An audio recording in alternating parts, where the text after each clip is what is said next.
Hi students, this is ఫండ్. Welcome back to my channel. సీసాబుకి సంబంధించి కౌన్సిలింగ్లో సిఆర్ఎల్ చూస్తారా లేదా కేటగిరీ ర్యాంక్ చూస్తారని చాలా మంది స్టూడెంట్స్కి వస్తున్నటువంటి డౌట్. ఆ డౌట్ అయితే క్లారిఫై చేయడానికి అయితే ఈ వీడియో.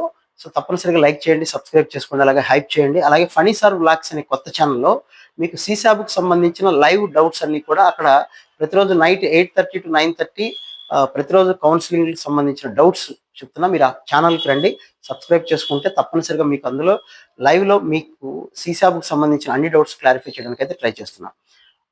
ఛానల్ పేరు ఫనీ సార్ వ్లాగ్స్, గుర్తుపెట్టుకోండి. So coming to the point, సీసాబ్లో కేటగిరీ ర్యాంక్స్ చూడరండి, కేవలం సిఆర్ఎల్ మాత్రమే చూస్తారు. అన్నంత మాత్రం మీరు కంగారు పడిపోకండి.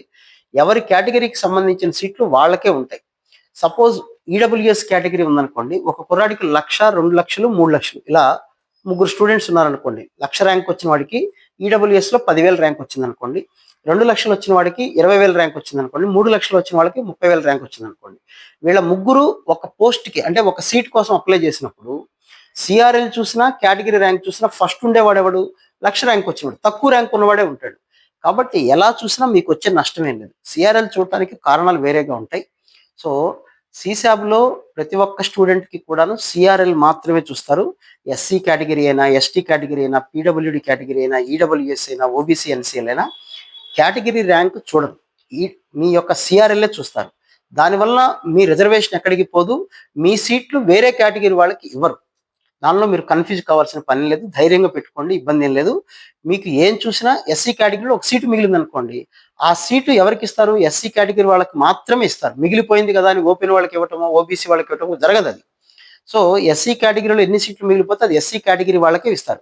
అందులో 10 మంది పోటీ పడితే ఆ 10 మందిలో ఎవరికైతే తక్కువ ర్యాంక్ ఉంటుందో వాళ్ళకి ఇస్తారు. అది సిఆర్ఎల్ చూస్తే మీకేంటి, లేకపోతే కేటగిరీ ర్యాంక్ చూస్తే మనకెందుకు? వాళ్ళు చూసేది వచ్చిన ర్యాంకుల్లో ఎవరికైతే ది బెస్ట్ ర్యాంక్ ఉంటుందో వాళ్ళకి ఇస్తారు. కాబట్టి స్టూడెంట్స్ అందరూ కూడా ధైర్యంగా సీసాబ్లో అప్లై చేయండి. ఎటువంటి డౌట్ పడాల్సిందేం లేదు. మీరు లాస్ట్ ఇయర్ సీసాబ్ చూసుకున్న తర్వాత కూడా చాలా మందికి, ఒక ఈడబ్ల్యూఎస్ కుర్రాడు ఉన్నాడు, లాస్ట్ ఇయర్ డేటా చూసుకున్నాడు, 2025 కట్ ఆఫ్ చూసుకుంటే 40,000 సీట్ వచ్చింది. ఇప్పుడు ఆ కుర్రాడు ఏమంటాడంటే, సార్ ఈడబ్ల్యూఎస్లో 40,000 ర్యాంక్ వచ్చేసింది, ఆ ఈడబ్ల్యూఎస్ ర్యాంక్ అది ఈడబ్ల్యూఎస్ ర్యాంక్ కాదు, అది సిఆర్ఎల్ మాత్రమే, కామన్ ర్యాంక్ లిస్ట్ మాత్రమే, గుర్తుపెట్టుకోండి. సీసాబ్లో ఎప్పుడూ కూడా మీకు కేటగిరీ ఇదని చూడరు, కేటగిరీ ర్యాంక్ చూడరు, కేవలం సిఆర్ఎల్ మాత్రమే చూస్తారు. ఎలా చూసినా 100 మంది అప్లై చేస్తే ఆ 100 మందిలో బెస్ట్ ర్యాంక్ ఉన్నవాడికి సీట్ ఇస్తారు. అది కేటగిరీ ర్యాంక్ అయినా ఒకటే, సిఆర్ఎల్ ర్యాంక్ అయినా ఒకటే. మీ రిజర్వేషన్ సీట్లు వేరే వాళ్ళకి ఎటువంటి పరిస్థితుల్లోనూ ఇవ్వరు. మిగిలిపోతే సీట్లు అట్లా ఉంచేస్తారు తప్ప వేరే వాళ్ళకి ఇచ్చేటువంటి అవకాశం అయితే ఏమీ ఉండదు. కాబట్టి స్టూడెంట్స్ అందరూ గుర్తుపెట్టుకోండి, ధైర్యంగా సీసాబ్కి అయితే అప్లై చేయండి. ఇందులో కన్ఫ్యూజ్ కావాల్సిన అవసరం అయితే ఏమీ లేదు.